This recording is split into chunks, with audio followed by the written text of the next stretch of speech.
Good morning मेरे प्यारे future doctors. उम्मीद है वही मस्त और बेटा जी स्वस्थ।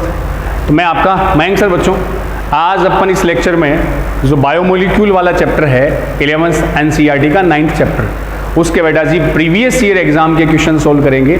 साथ में वही एनसीईआरटी एग्जाम्पलर के कुछ इंपॉर्टेंट क्वेश्चंस भी बच्चों मैं आप लोगों के लिए लेकर आया हूँ, तो मिलकर अपन उसको सोल्व करते हैं। रेडी करें बेटा जी स्टार्ट।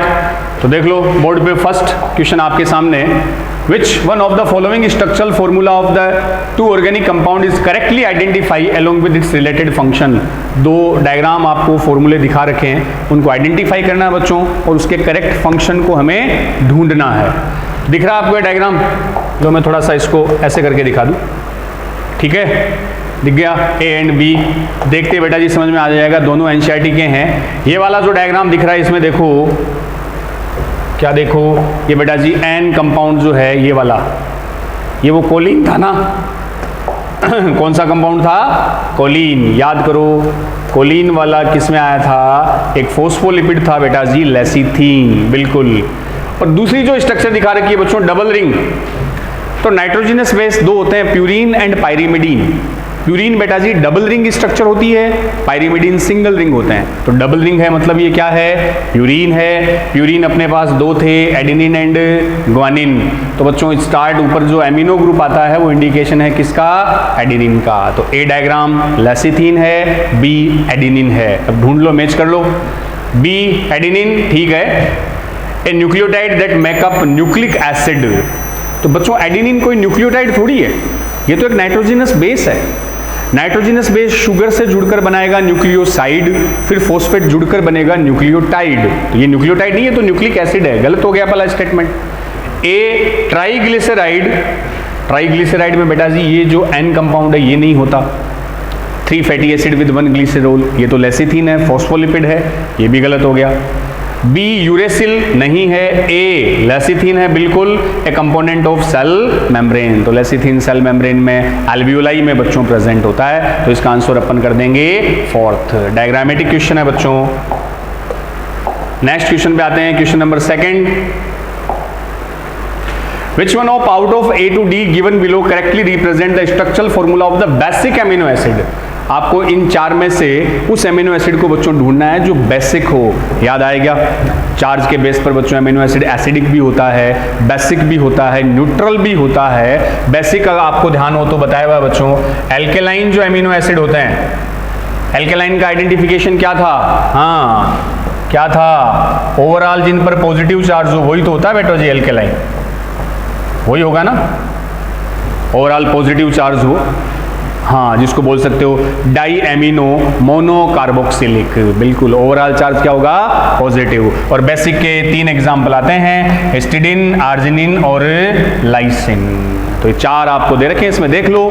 जहां डाई एमिनो ओवरऑल चार्ज जिस पर क्या रहे? पॉजिटिव रहे, वो बेसिक एमिनो एसिड होता है। तो पहले वाले केस में एक एमिनो ग्रुप एक कार्बोक्सिलिक इक्वल है, और इक्वल क्या? 2 कार्बोक्सिलिक है बेटा जी, 2 कार्बोक्सिलिक है, तो ओवरऑल चार्ज इस पर क्या है? नेगेटिव। नेगेटिव चार्ज है तो ये तो नेचर वाइज कैसा होगा? एसिडिक एमिनो एसिड होगा, बेसिक नहीं होगा, एसिडिक होगा, ठीक है। दूसरा बेटा जी देखा, एक एमिनो एक कार्बोक्सिलिक, दोनों है तो ये तो न्यूट्रल हो गया, इक्वल है तो वो तो न्यूट्रल एमिनो एसिड हो जाता है। थर्ड वाला देखियो NH2 और इसमें COOH है ही नहीं, तो ये एमाइनो एसिड है ही नहीं, सी वाला एमाइनो एसिड है ही नहीं जिसमें एमिनो और कार्बोक्सिलिक ग्रुप होने चाहिए बच्चों। फोर्थ एक एमिनो ये कार्बोक्सिलिक ये एमिनो, तो 2 एमिनो एक कार्बोक्सिलिक, तो ओवरऑल चार्ज क्या हुआ? पॉजिटिव। ओवरऑल चार्ज पॉजिटिव है तो बेसिक या एल्केलाइन एमाइनो एसिड। तो इसमें डी है, डी आपके सेकंड में दे रखा है बच्चों। ये भी कई बार बच्चे कंफ्यूज हो जाते हैं कि सर डी है, सीधा फोर्थ पे टिक लगा देते हैं। आंख खोल के देखना है, अच्छे से देखियो फिर टिक करियो।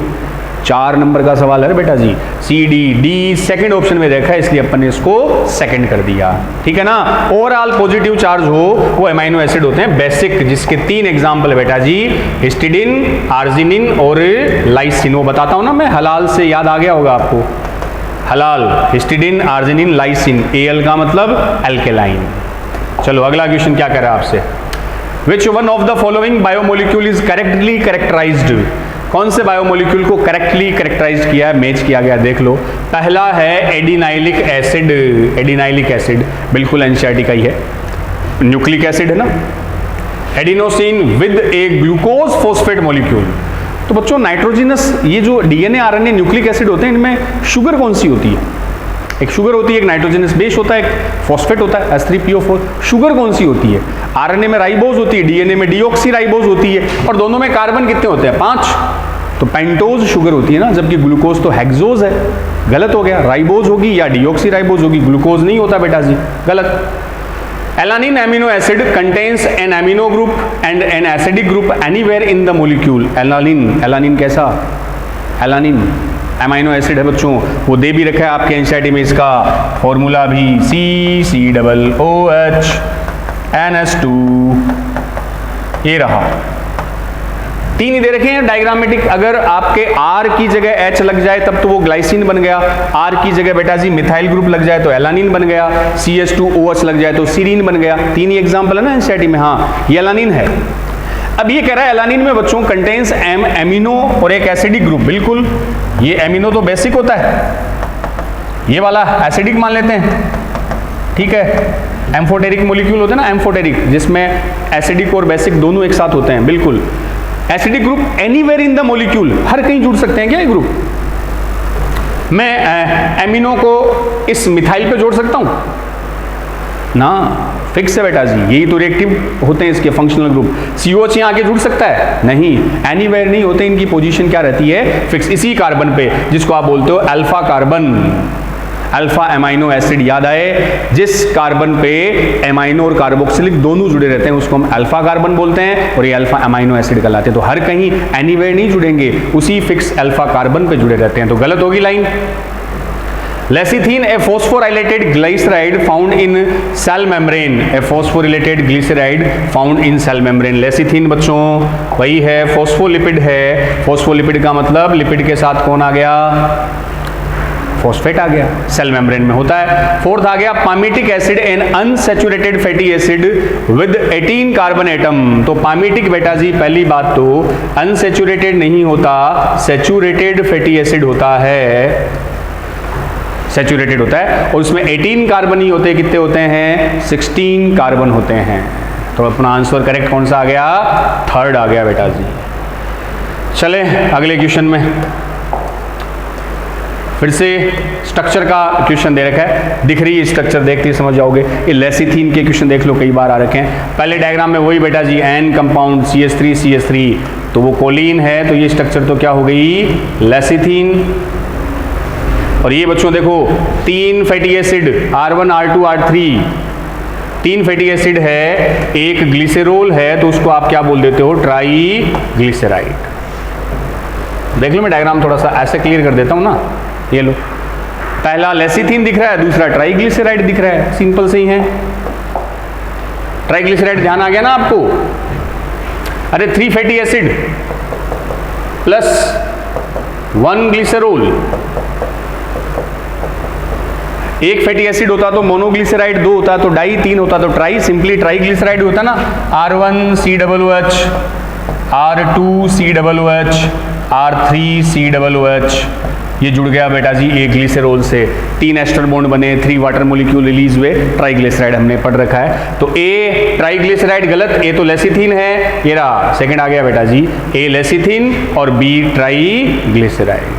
देख लो R1 R2 R3, 3 fatty acid, तो हम बोल देंगे ट्राईग्लिसराइड। 2 हो तो डाइग्लिसराइड और 1 हो तो मोनोग्लिसराइड। क्वेश्चन 5th आपके सामने बच्चों, which of the following biomolecule does have phosphodiester bond? किस बायोमोलिक्यूल में फोस्फोडाइएस्टर बॉन्ड होता है? सोचो। प्रोटीन में तो पेप्टाइड बॉन्ड आया था, डाइसल्फाइड बॉन्ड आया था, और कार्बोहाइड्रेट में बेटा जी ग्लाइकोसिडिक बॉन्ड आया था, लिपिड में एस्टर बॉन्ड आया था। ये कहाँ आया था? ये आया था न्यूक्लिक एसिड में, जहां पहले कार्बन से नाइट्रोजनस बेस जुड़ता है और 5वें कार्बन पे फॉस्फेट जुड़ता है। ये वाला बॉन्ड तो था एन ग्लाइकोसिडिक बॉन्ड, ये वाला था फोस्फो एस्टर बॉन्ड, याद आ गया।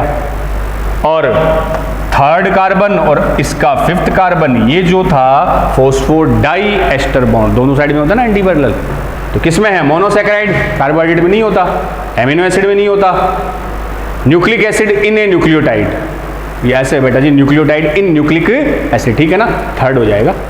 फैटी एसिड में एस्टर बॉन्ड होते हैं, तो फॉस्फोडाई एस्टर बॉन्ड किस में थे? न्यूक्लियोटाइड में थे, न्यूक्लिक एसिड की जो यूनिट होती है उसमें थे। ए typical fat molecule is made up of, एक प्रारूपी वसा अणु, टिपिकल फैट, टिपिकल और एक बच्चों एक सिंपली अगर अपन बात करें फैट की, तो इन जनरली हम कौन से फैट की बात करते हैं? ट्राइग्लिसराइड की, इसी की बात करते हैं। ये टिपिकल फैट मॉलिक्यूल है, सिंपल फैट मॉलिक्यूल है ट्राइग्लिसराइड, नॉर्मल जनरल इसी की बात होती है। और ट्राइग्लिसराइड अभी मैंने बताया था 3 फैटी एसिड, 1 ग्लिसरॉल, 3 ग्लिसरॉल गलत, 3 ग्लिसरॉल गलत, 1 glycerol and 3 fatty acid molecule, third हो गया। तो टिपिकल फैट का मीन किसकी बात हो रही है? ट्राइग्लिसराइड की। फैटी एसिड के नंबर के बेस पर होते हैं बच्चों। चलिए आगे। 7 which one of the following statement is wrong, गलत स्टेटमेंट को ढूंढो, ढूंढो मेरे साथ। Glycine is a sulphur containing amino acid, बेटा जी पहला ही गलत लग रहा है अपने को। तो ग्लाइसिन क्या था? ग्लाइसिन आपको बताया था सबसे सिंपलेस्ट एमाइनो एसिड, जिसमें ऑप्टिकल आइसोमर नहीं होता बेटा जी, नहीं होता ना, क्योंकि कायरल कार्बन ही नहीं होता। एक ऐसा एमाइनो एसिड है जिसमें ऑप्टिकल आइसोमरिज्म, प्रकाशिक समावयवता, मिरर इमेज नहीं बनती। और इवोल्यूशन सबसे पहले इसी का हुआ था, सबसे पहले सिंपल ही आता है। हीमोग्लोबिन में आपको ग्लाइसिन बताया था मैंने। सल्फर कंटेनिंग याद रखना, 2 बताए हुए हैं बेटा जी, इंपॉर्टेंट भी है। 2 ऐसे एमाइनो एसिड है जिनमें सल्फर होता है, कौन कौन से बोलो देखे? वेरी गुड, बिल्कुल सही बोल रहे हो, सिस्टीन एंड मिथियोनिन। कौन सा बेटा जी? सिस्टीन एंड मिथियोनिन, 2 ऐसा एमाइनो एसिड है जिसमें कौन होगा? सल्फर होगा, सिस्टीन एंड मिथियोनिन, तभी ये डाइसल्फाइड बॉन्ड में काम आते हैं। डाइसल्फाइड सल्फर वाला, पहला गलत है।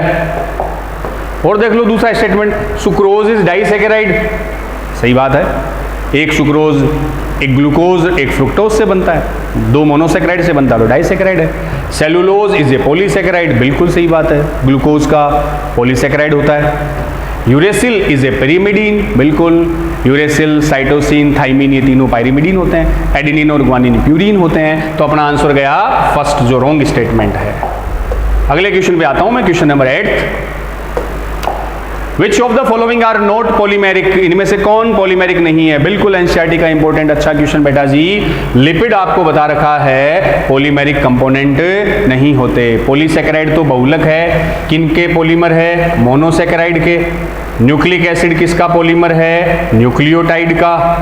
और प्रोटीन किसके पॉलीमर है? एमाइनो एसिड के। लिपिड पॉलीमेरिक कंपाउंड नहीं होता, नॉन पॉलीमेरिक होता है, ठीक है। सेकंड बेटा जी,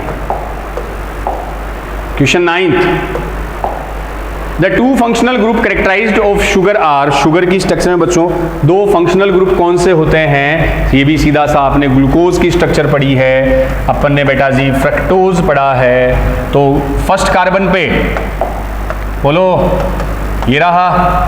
और अगर मैं फ्रक्टोज की बात करूं, कीटोज शुगर की बात करूं, तो सेकंड कार्बन पे, तो ये जो एल्डिहाइडिक ग्रुप है ये तो फर्स्ट पे होता है, और जो कीटो ग्रुप है बेटा जी वो हमेशा सेकंड कार्बन पे होता है। तो ये जो C डबल बॉन्ड O आप वाला है ये तो कार्बोनिल फंक्शनल ग्रुप हो गया। और एक बेटा जी जो OH होते हैं हर जगह, ये OH कौन से हो गए? हाइड्रोक्सिल ग्रुप, ठीक है ना। तो एल्डिहाइड अगर है कार्बोनिल वाला तब तो फर्स्ट कार्बन पे मिलेगा, लाइक ग्लूकोज जो एल्डोज शुगर होती है। और फ्रक्टोज बेटा जी कीटोज शुगर है, उसमें वो हमेशा सेकंड कार्बन पे होता है। तो देख लो कार्बोनिल ये रहा और एक हाइड्रोक्सिल, फोर्थ हो गया। C डबल बॉन्ड और एक OH, कार्बोनिल और हाइड्रोक्सिल, बिल्कुल फोर्थ आ गया। क्वेश्चन 10th पे आते हैं, विच of the following glucose transport in insulin dependent, ये भी एनसीईआरटी का है। प्रोटीन के फंक्शन की एक टेबल दे रखी है एनसीईआरटी में बेटा जी, कि प्रोटीन क्या क्या फंक्शन करता है। वो एंटीबॉडी बनाता है, प्रोटीन हार्मोन बनाता है, प्रोटीन एंजाइम बनाता है। वहां एक दे रखा है GLUT4, GLUT4, याद आया? GLUT4 का मीन ग्लूकोज ट्रांसपोर्टेशन। तो बेटा जी ये सेल मेम्ब्रेन पर ऐसे मॉलिक्यूल होते हैं जो ग्लूकोज के लिए सेल मेम्ब्रेन को परमिएबल करते हैं, उस वजह से ग्लूकोज सेल के अंदर एंट्री लेता है। और ये जो GLUT4 है, अपने एनसीईआरटी में 4 ही दे रखा है बेटा जी, आंसर भी GLUT4 ही है। होते हैं फर्स्ट सेकंड थर्ड भी होते हैं, लेकिन आपसे जो पूछा इसने इंसुलिन डिपेंडेंट कौन सा है, इंसुलिन पर निर्भर कौन सा करेगा, वो GLUT4 है। कैसे बेटा जी, एक हार्मोन आता है इंसुलिन, हाँ पैंक्रियाज की बीटा सेल्स से सिक्रीट होता है। इंसुलिन का काम है कि ब्लड में ग्लूकोज के लेवल को कम करे, और वो क्या करता है बच्चों कि जो सेल मेम्ब्रेन है इसकी परमिएबिलिटी को ग्लूकोज के लिए बढ़ा देगा। ऐसे करेगा, देखो ये मान लो आपकी ब्लड वेसल्स है, ये मान लो बेटा जी ये अपने बॉडी की अलग अलग सेल्स है ना। अब ब्लड में से ग्लूकोज को कम करना है, ब्लड में ग्लूकोज को कम करता है इंसुलिन, ब्लड से ग्लूकोज को किसे दे देगा, अलग अलग सेल्स को दे देगा। इसके लिए वो इन सेल मेम्ब्रेन की परमिएबिलिटी, पारगम्यता ग्लूकोज के लिए बढ़ाएगा, तब ग्लूकोज ब्लड से कहाँ चला जाएगा, इन सेल्स में चला जाएगा और ब्लड में ग्लूकोज का लेवल कम। तो ये जो सेल मेम्ब्रेन की सरफेस पे है वो GLUT4 है, जो कौन से हार्मोन पर डिपेंड करेगा, इंसुलिन। और इंसुलिन के इन्फ्लुएंस में इंसुलिन से उद्दीप्त होकर ये ग्लूकोज के लिए परमिएबिलिटी को बढ़ाता है। तो GLUT4 आ जाएगा सेकंड, एनसीईआरटी में एक ही दे रखा आपके GLUT4, वही इसका आंसर है।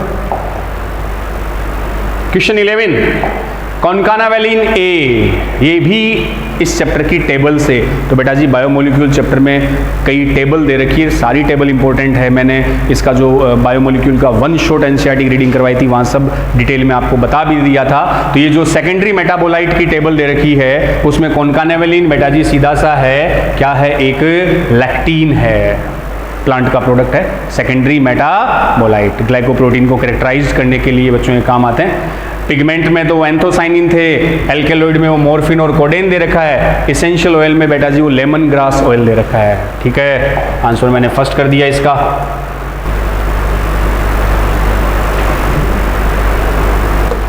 हाँ बेटा जी नेक्स्ट क्वेश्चन पे आते हैं अपन। RQ respiratory question value of tripalmitin. Tripalmitin बच्चों जो फैटी एसिड होते हैं उनके रेफरेंस में आ गया। तो RQ वैल्यू अपन पढ़ते ही हैं बॉटनी में भी कि RQ का मेन बेटा जी बताते हैं ना वो removal amount of CO2, utilize amount of oxygen, इसी को तो रेस्पिरेटरी क्वेश्चन बोलते हैं, श्वसन गुणांक। अब पता है बेटा जी कार्बोहाइड्रेट के लिए ये वैल्यू 1 होती है, प्रोटीन के लिए 0.9 है, फैट और फैटी एसिड और के लिए 0.7 होती है, याद रखने वाली बात। तो ट्राइपामिटीन फैटी एसिड है, पामिटीन से ही समझ जाना, तो इसकी वैल्यू 0.7, आंसर गया 4th। चलिए आगे नेक्स्ट क्वेश्चन बेटा जी 13। रामचंद्रन प्लॉट का क्वेश्चन आया, ये देखो बेटा जी question, Ramachandran plot is used to confirm the structure of. बहुत सारे ज्ञानी लोगों ने बोला था कि सर एनसीईआरटी के आउट ऑफ एनसीईआरटी आ गया, एमएससी लेवल का क्वेश्चन आ गया, ये आ गया, वो आ गया, लेकिन बेटा जी ये भी एनसीईआरटी ओरिएंटेड बेस्ड क्वेश्चन है। कैसे है, जो मैं आपको बार बार बोलता भी हूँ, एनसीईआरटी में अपने को कुछ नहीं छोड़ना, मतलब कुछ नहीं छोड़ना। तो जहाँ एक नई यूनिट बेटा जी एनसीईआरटी में स्टार्ट होती है उससे ठीक पहले किसी न किसी साइंटिस्ट के बारे में वहाँ एक डिस्क्रिप्शन दिया रहता है। तो ये भी वैसे ही जैसे ह्यूमन फिजियो स्टार्ट होती है उससे पहले अल्फांसो कोर्टी के बारे में दे रखा है, मैंने डाइजेशन वाले चैप्टर से पहले आपको वो भी करवाया है, इसीलिए मैंने करवाया बच्चों। वैसे ही सेल वाली यूनिट के पहले बिल्कुल रामचंद्रन प्लॉट के रेफरेंस में दे रखा है, बिल्कुल एनसीईआरटी की लाइन आई हुई है बच्चों, देख लेना आप। तो Ramachandran plot is used to confirm the structure of. Ramachandran बेटा जी इंडियन साइंटिस्ट थे, इन्होंने 1963 में 3 साइंटिस्ट थे ये, रामचंद्रन जी, रामकृष्णन जी, बड़े प्यारे प्यारे भगवान जी के नाम आ रहे हैं, रामचंद्रन जी, रामकृष्णन जी और एक थे शशि शेखरन जी। 3 साइंटिस्ट थे, शेखरन जी, हाँ तीनों साइंटिस्ट थे बेटा जी। इन्होंने प्रोटीन की, कोलेजन की 3D स्ट्रक्चर को एक्सप्लेन करने के लिए अपनी तरफ से स्ट्रक्चर ऑर्गेनाइज की थी, उसी को नाम दिया था रामचंद्रन प्लॉट। जो किसकी स्ट्रक्चर को एक्सप्लेन करने के लिए था, प्रोटीन। कोलेजन प्रोटीन होती है ना, most abundant protein of human body, protein के रेफरेंस में। चलो आगे क्वेश्चन 14 पे चलते हैं बेटा जी। उड़ीसा नीट का, विच of the following organic compound is the main constitute of lecithin, bar bar lecithin घूम फिर के लेसिथिन की स्ट्रक्चर देके क्वेश्चन पूछ लिया, कहाँ होता है, सेल मेम्ब्रेन में होता है, अपनी एल्वियोलाई में होता है, फोस्फोलिपिड होता है। तो ढंग से इसको देख लेना बेटा जी। जो क्वेश्चन बैंक सोल्व करने का एक उद्देश्य ये भी कि आपको आइडिया लगे इस चैप्टर की कौन से टॉपिक से मेनली क्वेश्चन पूछे गए हैं। तो फॉस्फोप्रोटीन है, गलत। एराचिडोनिक एसिड है, गलत, ये फैटी एसिड है 20 कार्बन वाला। फॉस्फोलिपिड है, सही बात है, फॉस्फोलिपिड है। और लेसिथिन बार बार पूछ रहा है, ध्यान भी रख लेना बेटा जी, एक लेसिथिन में 2 फैटी एसिड होते हैं, एक ग्लिसरॉल होता है, एक फॉस्फोरिक एसिड H3PO4 होता है, एक वो नाइट्रोजन कंपाउंड होता है जिसको अपन कोलिन बोलते हैं, फॉस्फेटाइडिल कोलिन भी, NCH3। ये जो डायग्राम आया था ना, ये वाली स्ट्रक्चर आती है बार बार, CH3 CH3 CH3, इसी से इसका पता चलता है लेसिथिन है फॉस्फोलिपिड। ये लिपिड H3PO4 फॉस्फेट ये देगा, अपने DNA RNA में भी होता है ना फॉस्फोरिक एसिड। तो ये तो बेटा जी फैटी एसिड ग्लिसरॉल वाला पार्ट तो हाइड्रोफोबिक होता है, H3PO4 और नाइट्रोजन कंपाउंड वाला हाइड्रोफिलिक होता है। तो लेसिथिन एम्फीपैथिक मॉलिक्यूल भी होता है, ये भी बड़े याद रख सकते हो। लेसिथिन कैसा है? एम्फीपैथिक, उभयधर्मी। एम्फी का मतलब दोनों, हाइड्रोफोबिक भी हाइड्रोफिलिक भी। चलें आगे, इतना ज्ञान खूब है। अगले 15 क्वेश्चन पे आते हैं बच्चों। नीट 2020 का identify the substance having glycosidic bond and peptide bond respectively in their structure. देख लो, ग्लाइकोसिडिक बॉन्ड और पेप्टाइड बॉन्ड रेस्पेक्टिवली किसमें है? तो ग्लाइकोसिडिक अभी बताया था कार्बोहाइड्रेट के रेफरेंस में, और पेप्टाइड बॉन्ड प्रोटीन के रेफरेंस में बेटा जी होते हैं। आप देख लीजिए, तो पहला ऑप्शन है ग्लिसरॉल। ग्लिसरॉल क्या है? ये तो ट्राईहाइड्रोक्सी प्रोपेन है, फैटी एसिड के साथ आता है, इसमें नहीं होगा। हाँ, ट्रिप्सिन जरूर एंजाइम प्रोटीन है, इसमें पेप्टाइड बॉन्ड है लेकिन उसमें ग्लाइकोसिडिक नहीं है। सेलुलोज, सेलुलोज कार्बोहाइड्रेट है, ग्लाइकोसिडिक बॉन्ड होगा। लेकिन बच्चों लेसिथिन तो क्या है? फॉस्फोलिपिड है, इसमें पेप्टाइड बॉन्ड नहीं होंगे। इनुलिन और इंसुलिन, अच्छा थर्ड है। इनुलिन क्या था? कार्बोहाइड्रेट था और पॉलीमर ऑफ फ्रक्टोज होता है। इनुलिन किसका पॉलीमर? फ्रक्टोज, बिल्कुल कार्बोहाइड्रेट है तो ग्लाइकोसिडिक होगा। और इंसुलिन बेटा जी हार्मोन है जो प्रोटीन का बना है, और प्रोटीन बना है तो पेप्टाइड बॉन्ड होंगे, तो अपना आंसर गया third. Fourth chitin, chitin carbohydrate है, ग्लाइकोसिडिक है, लेकिन कोलेस्ट्रॉल प्रोटीन नहीं है, इसमें पेप्टाइड बॉन्ड नहीं होंगे, कर दिया थर्ड। चलो आगे 16 पे आते हैं। Which one of the following is the most abundant protein in animal? सीधा सा क्वेश्चन अभी बता रहा था, आपकी बॉडी में सबसे ज्यादा मिलने वाली प्रोटीन बेटा जी कौन सी है? कोलेजन है। बात अगर बायोस्फीयर की आए तो कौन सा एंजाइम बताया हुआ था? रुबिस्को, C3 साइकिल वाला, ये मोस्ट एबंडेंट इन बायोस्फीयर। और ह्यूमन बॉडी की बात आए तो कोलेजन। चलो आगे, identify the basic amino acid from the following. इनमें से बेसिक अमाइनो एसिड को ढूंढो। बेसिक अमाइनो एसिड सीधे सीधे देख लोगे आप, बेसिक बार बार बताया हुआ आपको, ये हलाल वाला फॉर्मूला है। Al वर्ड यहाँ किसके लिए है? अल्केलाइन। H माने हिस्टिडीन, A बोले तो आर्जिनिन, L बेटा जी लाइसिन। ये तीन, हिस्टिडीन, आर्जिनिन और लाइसिन कौन से होते हैं? Basic amino acid. देख लो, सेकंड है ऑप्शन में, ये बेसिक है। ग्लूटामिक बेटा जी एसिडिक होता है। वेलिन और टायरोसिन कौन से हो गए? न्यूट्रल हो गए। तो एसिडिक दो होते हैं ना, ग्लूटामिक और दूसरा कौन सा होता है? ग्लूटामिक, और ग्लूटामिक के साथ एस्पार्टिक। ये दो एसिडिक है, 3 बेसिक है, और रिमेनिंग 15 न्यूट्रल अमाइनो एसिड है। चलो मैच द कॉलम का क्वेश्चन भी आपके सामने बोर्ड पर। Match the following.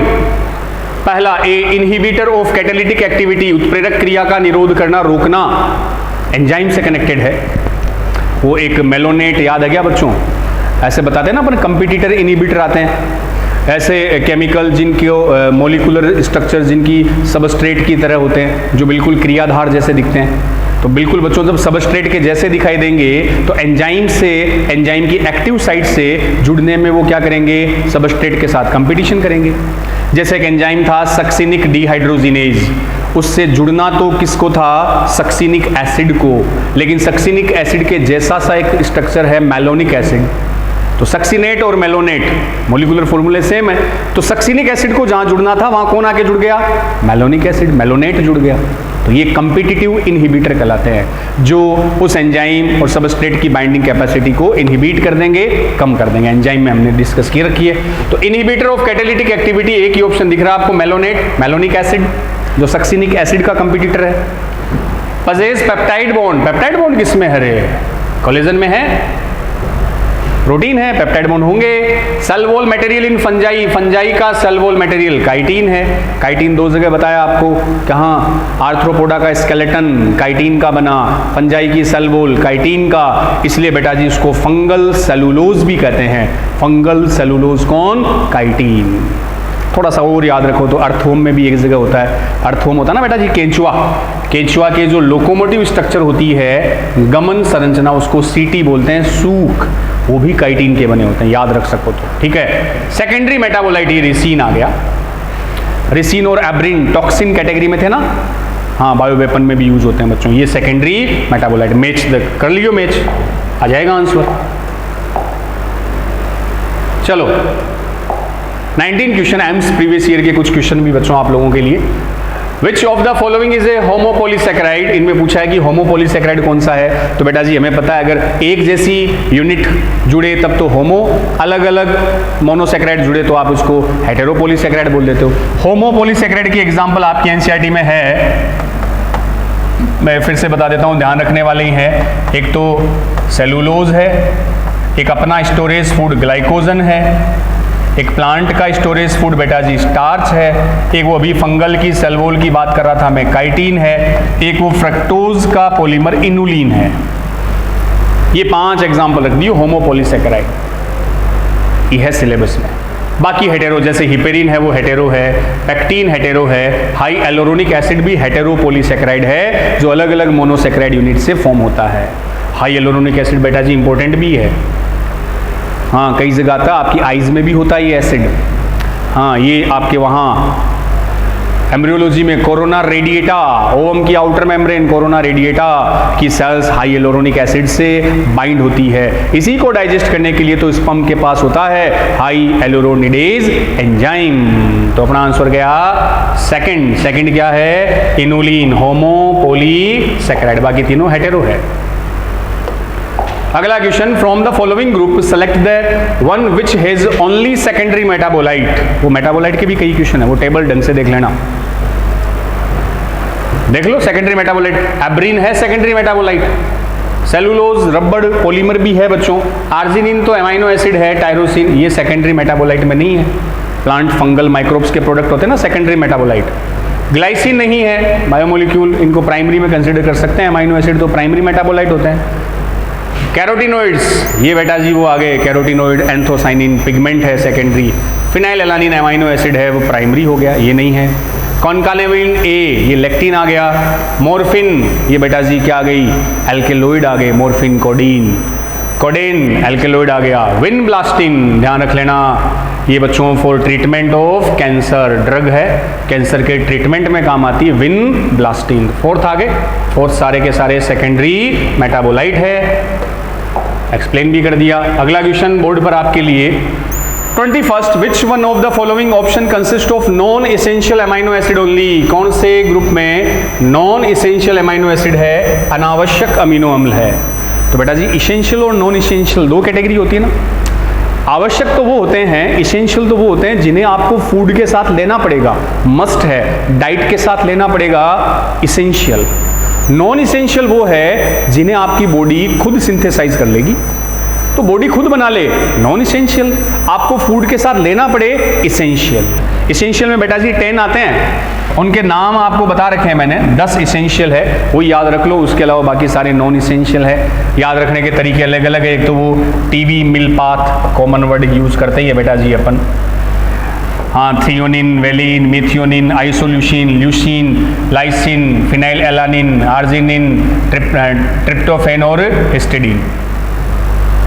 एक अपनी वो पर्सनल ट्रिक भी बना रखी है ना अपन ने, अरे आइसा तेरे वाली लेला, ट्राई में है फिनाले के, देख लियो, ये मैंने अपना जो वन शॉट एनसीईआरटी डाली है बायोमोलिक्यूल की, उसमें बता रखी है। तो वैलिन इसेंशियल है, ल्यूसीन भी है, ग्लाइसिन इसेंशियल नहीं है बेटा जी, नॉन इसेंशियल है। ये क्या पूछ रहा आपसे, नॉन इसेंशियल की लिस्ट पूछ रहा। चलो, तो वैलिन और ल्यूसीन तो इसेंशियल हो गए। तेरे वाली में वैलिन, तेरे वाली लेला, ल्यूसीन इसेंशियल है। ग्लाइसिन नॉन इसेंशियल है, सीरीन नॉन इसेंशियल है, प्रोलीन भी है, ग्लूटामिक भी है, ये सेकंड आगे, ये चारों नॉन इसेंशियल है। आप 10 इसेंशियल याद रख लो, उसके अलावा बाकी सारे। इसमें देखो बेटा जी, ये मिथियोनिन इसेंशियल है, ट्राई में है, में का मतलब methionine. Cysteine, tyrosine, alanine, iso आ गया, अरे आइसा में आइसोल्यूशन आ गया, तो आंसर गया सेकंड। नेक्स्ट क्वेश्चन आपके सामने 22nd। Cholesterol is a precursor for each of the following except cholesterol. Steroid hormone बनाने वाला कोलेस्ट्रॉल बच्चों मोस्ट डेकोरेटेड मॉलिक्यूल है। तो कोलेस्ट्रॉल बाइल सॉल्ट में भी होता है, ये आपके डाइजेशन वाले चैप्टर में बता भी रखा है। बाइल सॉल्ट में बाइल में होता है bile salt, bile pigment, cholesterol, phospholipid सब वहाँ बच्चों बिल्कुल, लेकिन एंजाइम नहीं होता बाइल जूस में। विटामिन डी का प्रीकर्सर है, skin in presence of sunlight, calciferol. Steroid भी हार्मोन कोलेस्ट्रॉल से ही बनते हैं, प्रोजेस्टेरोन, एंड्रोजन सब कोलेस्ट्रॉल ही बेसल पार्ट है। इंसुलिन बेटा जी, इंसुलिन हार्मोन है जो कोलेस्ट्रॉल नहीं, जो किसका बना होता है, प्रोटीन का। आंसर गया इसका third. 23rd, which one of the following is an incorrect combination. गलत कॉम्बिनेशन कौन सा है ढूंढो। Adenine, thymine, cytidine. Adenine purine है, थाइमिन पायरिमिडीन है, और साइटिडीन ये भी देख लो बच्चों। एडेनिन और थाइमिन तो नाइट्रोजनस बेस है, लेकिन साइटिडीन क्या है, न्यूक्लियोसाइड है। ध्यान आया क्या भाई, साइटोसिन तो नाइट्रोजनस बेस है, जब उसके साथ शुगर जोड़ दोगे तो साइटिडीन न्यूक्लियोसाइड। जैसे ही फॉस्फेट जुड़ेगा साइटिडाइलिक एसिड, और ये जो आइलिक एसिड अगर सफिक्स लगा है तो वो हो जाएगा न्यूक्लिक एसिड। जैसे एडिनाइलिक, साइटिडाइलिक, यूरिडाइलिक, थाइमिडाइलिक, वही सारे गलत, इनकरेक्ट कॉम्बिनेशन। पहला ही दिख रहा है, चलो और भी देख ले बच्चों। एडेनिन, साइटोसिन, थाइमिन ये तीनों तो नाइट्रोजनस बेस ही है। ग्वानिन, थाइमिन, यूरेसिल ये भी नाइट्रोजनस बेस है। साइटोसिन, यूरेसिल, ग्वानिन भी नाइट्रोजनस बेस है। तो पहले ऑप्शन में ये दो नाइट्रोजनस बेस है, लेकिन तीसरा नाइट्रोजनस बेस नहीं, न्यूक्लियोसाइड है। ये रॉन्ग मैच हो गया, इनकरेक्ट कॉम्बिनेशन हो गया, तो फर्स्ट कर लेंगे। ऐसे देख लेना आप। 24th, मेच द कॉलम, मिलाओ। फिर से पिगमेंट, ये तो सारी सेकेंडरी मेटाबोलाइट की टेबल ही आ गई आपके सामने। पिगमेंट कौन से थे, फिर से कैरोटिनोइड, टॉक्सिन, एब्रिन, एल्केलॉइड, मॉर्फिन और लेक्टिन, कॉनकानावेलिन ए। बस मिला दियो फटाफट, देर किस बात की, सीधा ही है। Next, identify the given structure. ये न्यूक्लिक एसिड बच्चों वैसे थोड़ा सा यहाँ दे रखा है बायोमोलिक्यूल में, बाकी इनको डिटेल में डीएनए आरएनए को अपने जो 12th एनसीईआरटी है मोलिकुलर बेसिस ऑफ इनहेरिटेंस वहाँ बता रखा है। वैसे स्ट्रक्चर आप देख के समझ जाओ, दे भी रखी है। सिंगल रिंग है तो वो होगी पायरिमिडीन, सिंगल रिंग है तो पायरिमिडीन। और बेटा जी अगर डबल रिंग वाली स्ट्रक्चर आपको बताता हूँ मैं बार बार, डबल रिंग वाली स्ट्रक्चर है तो वो है प्यूरिन। अब प्यूरिन में दो है, एडेनिन और ग्वानिन। पायरिमिडीन 3 है, थाइमिन, साइटोसिन और यूरेसिल। देख लो इसमें क्या है तो नाइट्रोजनस बेस। एडिनाइलिक एसिड तो हो नहीं सकता, एडिनाइलिक एसिड तो न्यूक्लियोटाइड है, ये थोड़ी है। यूरेसिल कोलेस्ट्रॉल नहीं है, एडिनोसिन भी नहीं है, एडिनोसिन भी न्यूक्लियोसाइड है, तो यूरेसिल आ रहा है। ये एक ही नाइट्रोजनस बेस है, यूरेसिल हो गया। और इसकी स्ट्रक्चर में बेटा जी अगर थोड़ा सा ध्यान रखो, ध्यान है जैसे ये first carbon, second, third, fourth, fifth, या इसको 1 2 3 ऐसे भी काउंट कर लेते हैं। फिफ्थ पे अगर मिथाइल ग्रुप लग जाए, फिफ्थ पे अगर अपन क्या जोड़ दें, मैथिल, तो ये बेटा जी क्या बन जाएगा, थाइमिन बन जाएगा। 5 मिथाइल यूरेसिल, ये थाइमिन होता है बेटा जी। 5 पे मिथाइल आते हैं उसको अपन थाइमिन बोल देंगे, ठीक है। ये न्यूक्लिक एसिड की बातें। चलो ये यूरेसिल का डायग्राम। 26। अब बेटा जी एनसीईआरटी एग्जाम्पलर के कुछ इंपॉर्टेंट क्वेश्चन आप लोगों के सामने, पहले नीट के किए, फिर एम्स के इंपॉर्टेंट, अब एनसीईआरटी एग्जाम्पलर के। Many elements are found in living organism either free or in the form of compound. One of the following is not found in living organism. जीवित जीवों में बहुत सारे तत्व या तो मुक्त या यौगिक के रूप में पाए जाते हैं, निम्न में से एक जीवित जीवों में नहीं पाया जाता। याद करो बायोमोलिक्यूल चैप्टर की पहली टेबल 9.1 टेबल, उसमें आपको बताया हुआ है स्टार्ट के तो 3-4 ऑक्सीजन, हाइड्रोजन, कार्बन, नाइट्रोजन याद रखने हैं और बिल्कुल लास्ट में एक सिलिकॉन दे रखा है। सिलिकॉन अर्थ क्रस्ट में तो होता है, लेकिन लिविंग ऑर्गेनिज्म के रेफरेंस में उसकी अमाउंट नेग्लिजिबल होती है। याद आया? बाकी हम बोलते हैं कि लिविंग और नॉन लिविंग में लगभग सिमिलर कंपोनेंट होते हैं, बस उनकी अमाउंट कंसंट्रेशन अलग अलग होती है। तो देख लो, लिविंग की बात करें, is not found in living organism, पहला ही है सिलिकॉन, ये नहीं होगा, बाकी सब प्रेजेंट है। ठीक है, और वैसे अपन बताते हैं OCHN, ये बिग फोर तो होते ही है इस सीक्वेंस में, मेनली सिलिकॉन नहीं होता। अगला 27th, ओहो बड़ा क्वेश्चन दिख रहा है, बाकी सिंपल ही है, एनसीईआरटी बेस्ड ही है, घबराने की जरूरत नहीं बच्चों बड़े क्वेश्चन को देखकर। हाँ, amino acid is the name suggest have both an amino group and carboxylic group in their structure. तो अमीनो एसिड में अमीनो ग्रुप भी है, कार्बोक्सिलिक भी है, सही बात है। In addition all naturally occurring amino acid those which are found in protein are called L-amino acid form. This can you guess from which compound can the simplest amino acid be made? तो किसके substitute थे? बिल्कुल NCERT की line है बच्चों। ये L और D वाला लफड़ा भी समझ गए ना आप, अमाइनो ग्रुप पे डिपेंड है बेटा जी, ये वाला, ये ऑप्टिकल आइसोमर होते हैं ना, तो जिधर अमाइनो ग्रुप अगर राइट साइड में हो तो D फॉर्म के हो गए, और अगर ये वाला ग्रुप लेफ्ट में है उसको बोल देंगे अपन L form of amino acid, L. तो मेनली यूकैरियोट में एल अमाइनो एसिड होते हैं जिसमें अमाइनो ग्रुप लेफ्ट साइड में और वो राइट साइड में, तो उसको डी फॉर्म बोल देते हैं। ऑप्टिकल आइसोमर होते हैं, मिरर इमेज पढ़ते ही हो। और ये सारे किसके सब्स्टिट्यूट है? बिल्कुल माइंड में सही आया आपके, मीथेन के सब्स्टिट्यूट होते हैं, CH4। क्लियर? कितना वो बॉन्ड आप बताते हो ना, कितना एंगल रहता है। कायरल कार्बन भी होता है, इसलिए इसमें ऑप्टिकल आइसोमेरिज्म होती है, एक्सेप्ट ग्लाइसिन में कायरल कार्बन नहीं होता, इसलिए वो ये ऑप्टिकल आइसोमेरिज्म रिप्रेजेंट नहीं करता। किसके सब्स्टिट्यूट होंगे? मिथेन के होंगे। चलो आगे, सेकंड आंसर आ गया बेटा जी, दिख बढ़ा रहा है। बाकी जीसा क्वेश्चन 28 क्या कह रहा है आपसे? When we homogenize any tissue in acetic acid the acid soluble pool represent, वही स्टार्टिंग में एक एक्सपेरिमेंट आया था ना, लिविंग सेल्स को लिया, उसको ट्राइक्लोरो एसिटिक एसिड में ग्राइंड किया, मोर्टार और पेसल के साथ पीसा, कूटा, स्लरी बनी, चटनी बनी, उसको फिल्टर किया, जो फिल्टर होके आ गया वो एसिड सोल्यूबल था, फिल्टर नहीं हुआ वो एसिड इनसोल्यूबल था। तो बेटा जी जो फिल्टर होकर आ गया उसका कंपोजिशन किसके जैसा था? लाइक साइटोप्लाज्म, साइटोप्लाज्म में तो कंपोजिशन था, बस तो फर्स्ट आ गया। साइटो ऑर्गेनल्स तो लार्ज कंपोनेंट है, वो फिल्टर नहीं होंगे, वो इनसोल्यूबल फ्रैक्शन में आ गए थे, बिल्कुल फर्स्ट ही कर लेंगे अपन। क्वेश्चन अगला आपसे कह रहा है 29 आपसे पूछ रहा है क्या the most abundant chemical in living organism could be, ये भी टेबल का क्वेश्चन एक सेल में देखते हो तो बेटा जी water, protein, nucleic acid, carbohydrate, lipid, ions table दे रखी है। सबसे ज़्यादा मोर देन 70% कंपोनेंट आप किसकी बात करते हो? वाटर की, पानी सबसे ज़्यादा लिविंग सेल में। प्रोटीन 10 to 12 वो सारा आ गया था, उसमें बताए रखा ना टेबल में। अगला, protein perform many physiological function, protein कई फिजियोलॉजिकल फंक्शन को काम करता है। For example some function as enzyme, जिसमें कुछ एंजाइम की तरह होते हैं। One of the following represent an additional function that some protein discharge, निम्न में से एक प्रोटीन का अतिरिक्त कार्य कौन सा? ये 4 ऑप्शन दे रखे हैं इसमें, और प्रोटीन कौन सा काम करता है बच्चों? फिर भी ये टेबल का क्वेश्चन है, प्रोटीन फंक्शन की एक टेबल दे रखी है। प्रोटीन एंटीबॉडी बनता है, प्रोटीन हार्मोन बनाता है, प्रोटीन एंजाइम बनाता है, GLUT4 ग्लूकोज ट्रांसपोर्टेशन में प्रोटीन का रोल है। याद है ये सारी चीजें? ठीक है, तो पूछ देख लो। एंटीबायोटिक्स है बेटा जी, एंटीबायोटिक प्रतिजैविक, नॉट एंटीबॉडी। प्रोटीन एंटीबॉडी बनाता है, एंटीबायोटिक नहीं रहे। पिगमेंट, कलर ऑफ स्किन, ये melanin, conferring colour of skin, वर्णक जो त्वचा को रंग प्रदान करता है। मेलानिन में भी कुछ अमाइनो एसिड हो सकते हैं, लेकिन ये फंक्शनली इसको यूज नहीं करेंगे। Pigment making colour of flower, anthocyanin और में रोल नहीं। ये रहा हार्मोन्स स्टेरॉइड और किसके बने होते हैं? मेनली हार्मोन्स बने होते हैं प्रोटीन के। इंसुलिन इसका बेस्ट एग्जांपल है। चलें आगे। जो पिगमेंट कलर ऑफ स्किन है ना, ये मेलानिन की बात कर रहा है बच्चों। हाँ, मेलानिन में भी एक अमाइनो एसिड होता है, टायरोसिन से बनता है।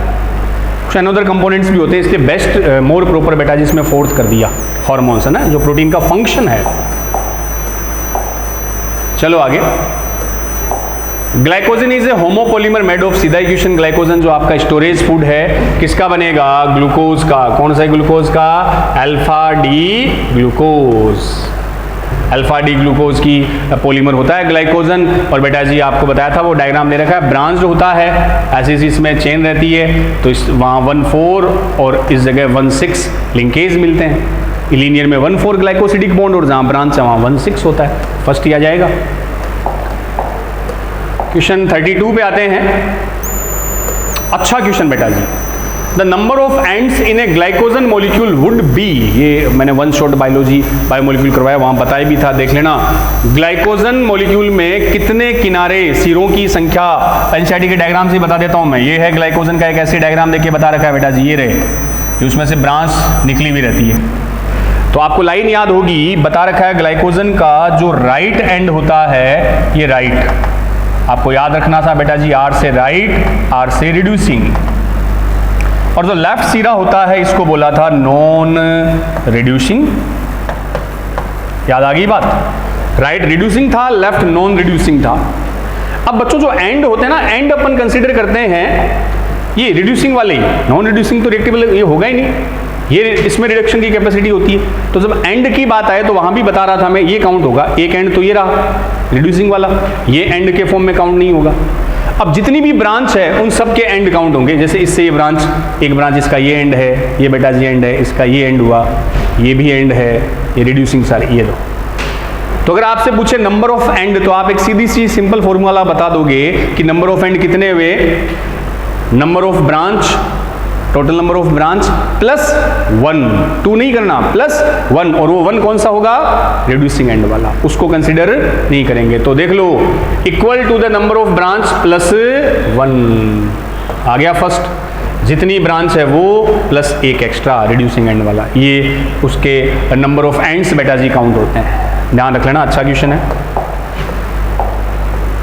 ये। लास्ट क्वेश्चन आज का अपना, a pure protein should normally have, protein की स्ट्रक्चर, प्राइमरी प्रोटीन, प्रोटीन जब आपने देखी थी स्ट्रेट लाइन बनाया था और वहां 2 टर्मिनल आए थे, एन और सी टर्मिनल।